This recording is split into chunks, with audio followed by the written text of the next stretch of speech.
So hello guys, today we are going to start our next and last one topic of life processes, that is excretion. ये topic बहुत most important है और सबसे short भी है. सबसे पहले बात करते हैं व्हाट इज़ एक्सक्रीशन. एक्सक्रीशन एक ऐसा बायोलॉजिकल प्रोसेस है जिसमें हमारी बॉडी की हार्मफुल मेटाबॉलिक वेस्ट और नाइट्रोजनस वेस्ट रिमूव कर दिया जाता है बॉडी से. उसे एक्सक्रीशन कहते हैं. और एक्सक्रीशन जैसे CO2 हो गया, यूरिन हो गया, यूरिक एसिड एक्सेट्रा. ये हमारी बॉडी में रहेंगे तो ये हमारी बॉडी को हार्म ही करेंगे किसी वे में, और हमारी बॉडी में रहकर इनका और कोई काम नहीं है, कोई यूज़ नहीं है, इसलिए इनको हमारी बॉडी से डिस्कार्ड कर दिया जाता है आउट. अब ह्यूमन एक्सक्रीटरी सिस्टम के 4 कंपोनेंट्स हैं.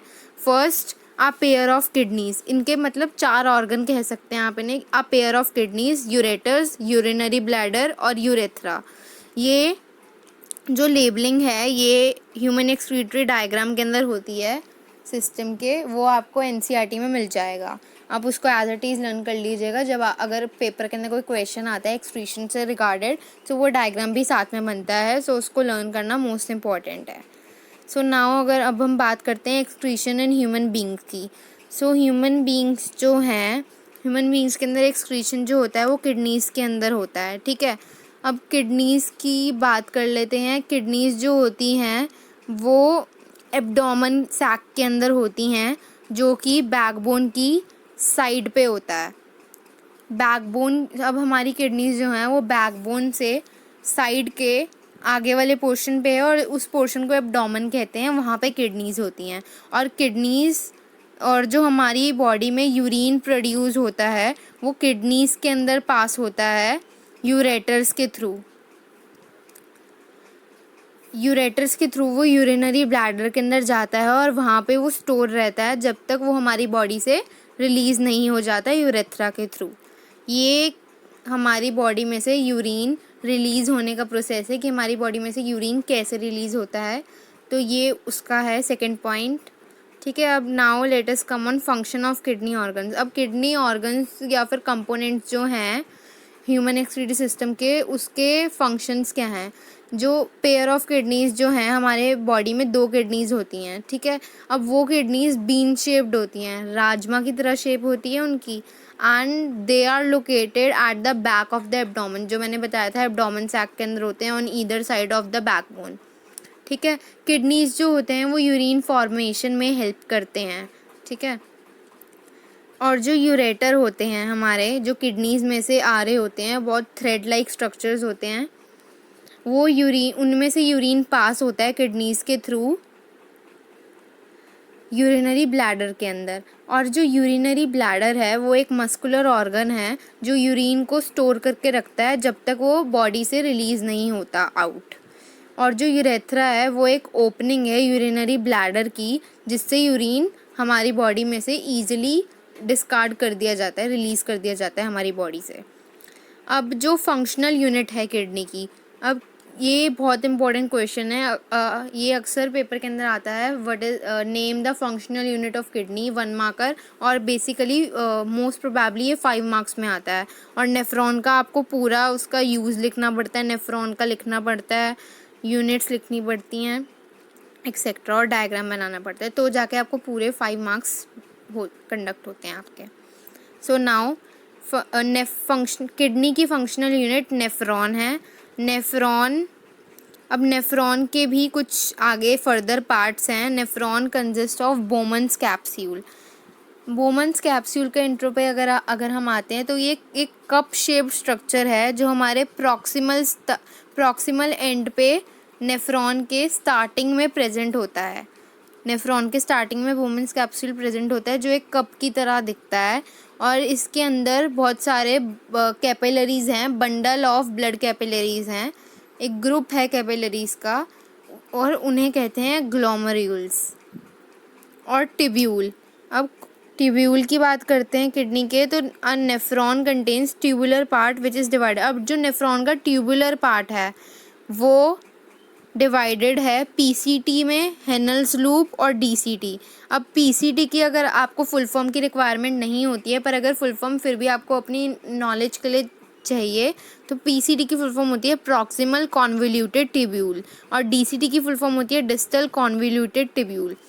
मैं आपको अभी नेफ्रॉन का डायग्राम बताऊंगी। बुक में बहुत ज़्यादा कॉम्प्लिकेटेड डायग्राम है, जो मैंने एक इजी डायग्राम कर रखा है। सो मैं आपको वो दिखाऊंगी जब मैंने अपनी 10th के टाइम पे वो डायग्राम बनाया था। सो नेफ्रॉन की जो बॉडी होती है वो simply nephron is divided into Malpighian body and tubule. अब मेल्फिगन बॉडी जो होती है उसके अंदर वोमेंस कैप्सूल और ग्लोमेरुल्स होते हैं, और जो ट्यूब्यूल होती है उसमें पीसीटी, हिनस लूप और डीसीटी होता है। इनका काम सिर्फ लेबलिंग के अंदर, टाइम के अंदर, डायग्राम के अंदर लेबलिंग के लिए लर्न करना है इनको। इनका कोई फंक्शन लर्न नहीं करना आपको। So now let us come on another point. So as filtrate flows along the tubule, useful substances such as glucose, amino acids, salts and water are selectively reabsorbed into the blood by vesa recta surrounded by nephrons tubule, whereas harmful substances like urea, potassium etc. are selected from capillaries and released into DCT. अब जो ये filtrate होता है, जो urine को filter करता है, हमारा नेफ्रॉन यूरिन को फ़िल्टर करने में हेल्प करता है बेसिकली। तो जब ये फिल्ट्रेट बोमन्स कैप्सूल से ट्यूबुल में आता है, ग्लोमेरुल्स की हेल्प से ट्यूब्यूल में एंटर होता है, तो जो यूज़फुल सब्सटेंसेस होते हैं जैसे कि ग्लूकोज हो गया, अमीनो एसिड्स हो गए, सॉल्ट्स, वाटर एक्सेट्रा, वो दोबारा एब्जॉर्ब होते हैं ब्लड के अंदर वैसा रेक्टा की हेल्प से, जो कि नेफ्रॉन से सराउंडेड है, नेफ्रॉन्स के ट्यूब्यूल से सराउंडेड है वैसा रेक्टा। और यहाँ पे हार्मफुल सब्सटेंसेस जैसे कि यूरिया, पोटेशियम एक्सेट्रा वो कैपिलरीज के थ्रू डीसीटी के अंदर रिलीज़ हो जाते हैं। और फंक्शनल यूनिट ऑफ किडनी, अब ये इसका लास्ट पॉइंट है कलेक्टिंग डक्ट। जो भी वो यूरिया, के प्लस एक्सेट्रा, पोटेशियम वगैरह रिलीज़ हो जाते हैं डीसीटी के अंदर, वो कलेक्टिंग डक्ट के अंदर बाकी का जो वेस्ट प्रोडक्ट होता है यूरिन होता है, वो सारा वेस्ट प्रोडक्ट होता है हमारी बॉडी का, वो फिर डीसीटी से कलेक्टिंग डक्ट के अंदर पास आउट हो जाता है। और फिर कलेक्टिंग डक्ट का काम क्या होता है, वो सारा कंसनट्रेटेड यूरिन जो होता है वो ले लेती है और यूरिन के फॉर्म में यूरेटर के अंदर ट्रांसपोर्ट कर देती है। अब late us come on haemodialysis. Haemodialysis हमारी बुक के एनसीईआरटी के अंदर एक टॉपिक है, एक येलो बॉक्स के अंदर गिवन है। सो हीमोडायलिसिस क्या होता है, सिंपली मैं बता देती हूँ। डायलिसिस के बारे में सबने सुना है। सो डायलिसिस ऐसे नहीं बोलते बायोलॉजिकल टर्म्स में, it is called as hemodialysis. Dialysis वो लोग करवाते हैं जिनकी किडनीज़ ख़राब हो चुकी होती हैं, अब बिल्कुल फंक्शन नहीं कर सकती और उनकी डेथ ना हो, इसीलिए उनको हीमोडायलिसिस किया जाता है। उनका ब्लड फ़िल्टर करा जाता है और उसमें से यूरिन फॉर्मेशन होती है। अब ये इम्पॉर्टेंट है, ये कुछ स्टेज पे होता है, जिसको बहुत ज़्यादा हायर स्टेज पे है तो उनका ब्लड रोज़ होता है डायलिसिस उनका, और जिनको कम है वो 1 महीने में एक बार, 15 दिन में एक बार प्रिव्यू होता है उनका। So now let us come on the points. So sometimes both kidneys in our body stop functioning, which leads to accumulation of toxic waste in body, which leads to death. अब जो हमारी kidneys होती हैं दोनों, वो हमारी body के अंदर जब फंक्शन करना स्टॉप कर देती है, तब हमारा जो टॉक्सिक वेस्ट जैसे कि यूरिन फॉर्मेशन है, उसका फॉर्मेशन रुक जाता है। और वो अगर उसका फॉर्मेशन रुक गया तो आपकी डेथ हो जाएगी, क्योंकि अगर बॉडी के अंदर टॉक्सिक वेस्ट का लेवल बढ़ गया तो फिर वो हमारी बॉडी को डायरेक्टली हार्म करेगा। सो इस केस के अंदर आर्टिफिशियल किडनी यूज़ होती है ताकि नाइट्रोजनस वेस्ट जैसे कि यूरिन, CO2 वगैरह है, वो हमारे ब्लड में से रिमूव कर दिए जाएं, और इसी प्रोसेस को हीमोडायलिसिस कहते हैं।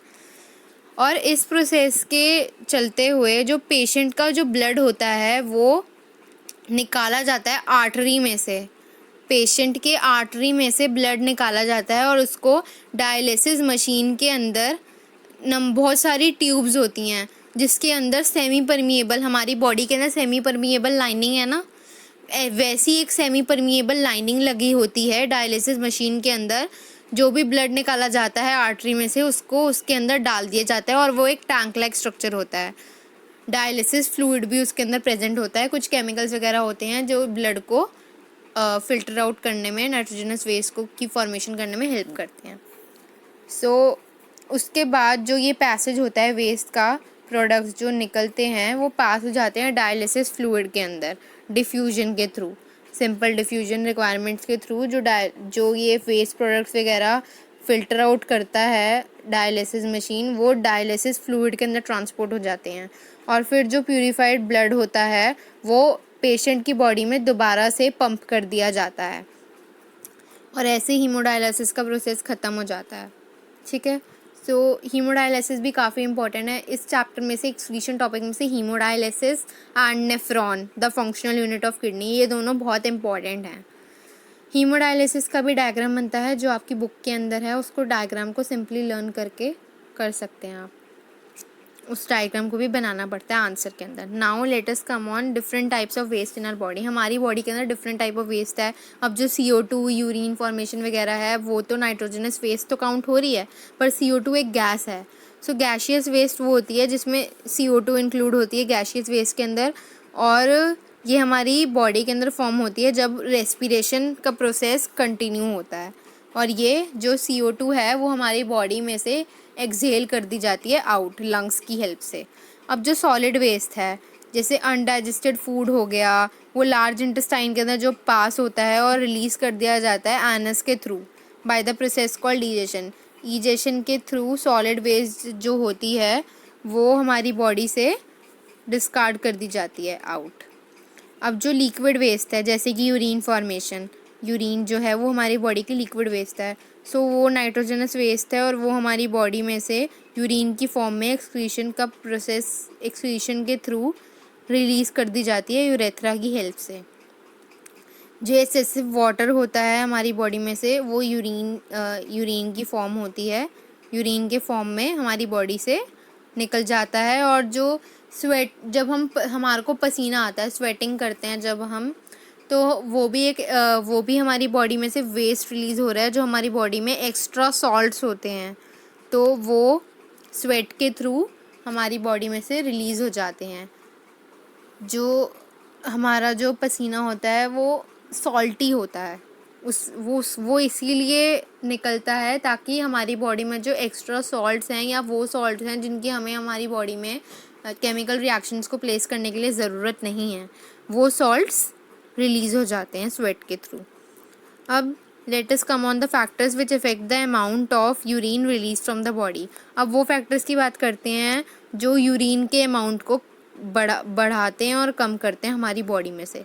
अब जो वाटर होता है जो यूरिन के अंदर प्रेजेंट होता है हमारी बॉडी के अंदर, जो एक्स्ट्रा वाटर होता है जिसमें से हम सारे न्यूट्रिशन मिनरल्स वगैरह एब्जॉर्व कर चुके हुए हैं और हमारी बॉडी में अब उसकी कोई रिक्वायरमेंट नहीं है,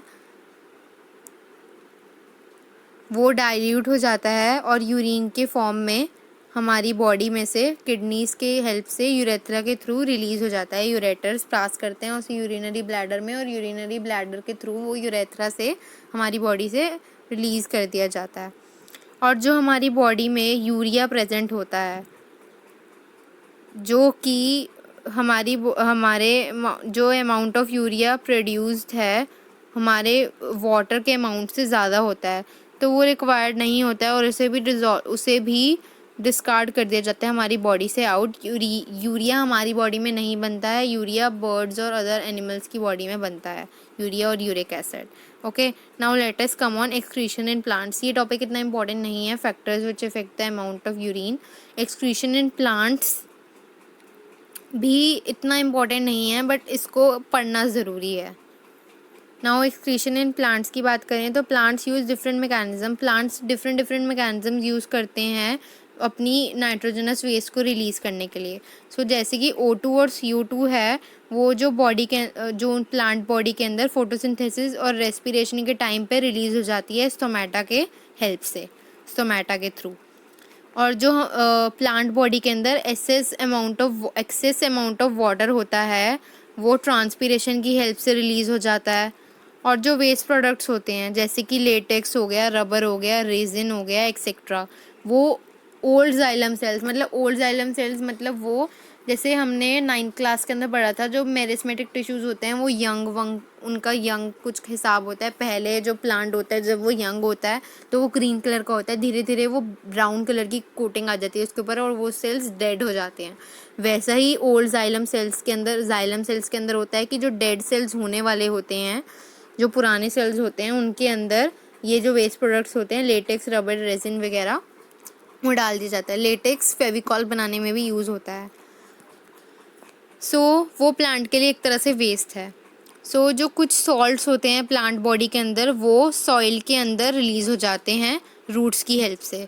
और जो वेस्ट होती है, जो ट्रांसपोर्ट होती है लीव्स, ओल्ड लीव्स के अंदर, जो वेस्ट प्रोडक्ट्स अगर इसके बाद भी बच जाते हैं तो वो जो ओल्ड लीव्स होती हैं, जो शेड होने वाली हैं, थोड़े टाइम में टूट कर गिरने ही वाली हैं सूख कर, उनके अंदर वो सारा वेस्ट ट्रांसपोर्ट कर देता है plant. Now excretion in plant सिर्फ इतना सा टॉपिक है, सिर्फ एक पैराग्राफ का टॉपिक है और एक पैराग्राफ में सिर्फ इतना ही है। नाउ ये इंपॉर्टेंट टॉपिक है जो लास्ट वाला है, एक्सक्रीटरी ऑर्गन्स। कुछ ऑर्गेनिजम्स के मैं बता रही हूँ। जो अर्थवॉर्म का एक्सक्रीटरी ऑर्गन है वो है नेफ्राइट। ये आपको लर्न करना पड़ेगा और आपको गूगल से भी मिल जाएगा। और कॉकरोच का जो एक्सक्रीटरी ऑर्गन है उसका नाम होता है मेल्फिकियन ट्यूब्यूल। और प्रॉन्स का जो एक्सक्रीटरी ऑर्गन होता है उसका नाम होता है ग्रीन ग्लैंड्स। ये वन मार्क के अंदर क्वेश्चन आ सकता है, इसलिए लर्न करना है, इम्पोर्टेंट है। नाउ इधर हमारा एक्सक्रीशन टॉपिक फिनिश हो चुका है। और जो हमारी एनसीईआरटी बुक के ना ऑर्गन डोनेशन वगैरह का टॉपिक है उसको पढ़ना ज़रूरी नहीं है, क्योंकि वो एक वैल्यू बेस्ड क्वेश्चन की तरह आता था पहले, अब वो फिनिश हो चुका है वो कंसेप्ट। नेफ्रॉन के डायग्राम पे चलते हैं। नेफ्रॉन का डायग्राम बहुत ईजी फॉर्म के अंदर बनाया है, जो भी मैंने ऊपर एक्सप्लेनेशन अभी समझाया है, ये जो एक्सप्लेनेशन अभी समझाया है functional unit of kidney nephron का, ये पूरा एक्सप्लेनेशन लिखकर और वो डायग्राम बनाकर अगर आप वो ऐसे करते हैं एग्ज़ाम में अपना आंसर अटेम्प्ट करते हैं तो बहुत आपको पूरे 5 मार्क्स मिलेंगे।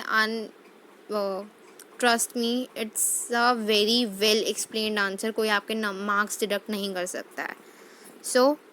Here we end. अब नेफ्रॉन का डायग्राम करते हैं। गाइस, ये है हमारा नेफ्रॉन का इजी डायग्राम जो वेल लेबल्ड है। और अगर आप ये जो मैंने एक्सप्लेनेशन मेरे नोट्स के अंदर है पीडीएफ फॉर्म में, अगर आप उसको लिखते हैं अपने लर्न करने के लिए आंसर के अंदर, तो उसके साथ अगर ये डायग्राम बनाएंगे इट विल बी बेस्ट, आपका आंसर बिल्कुल वेल प्रिपेयर्ड होगा। Bye, we end this class here. इधर ही हमारा लाइफ प्रोसेसेस चैप्टर भी फिनिश हो चुका है।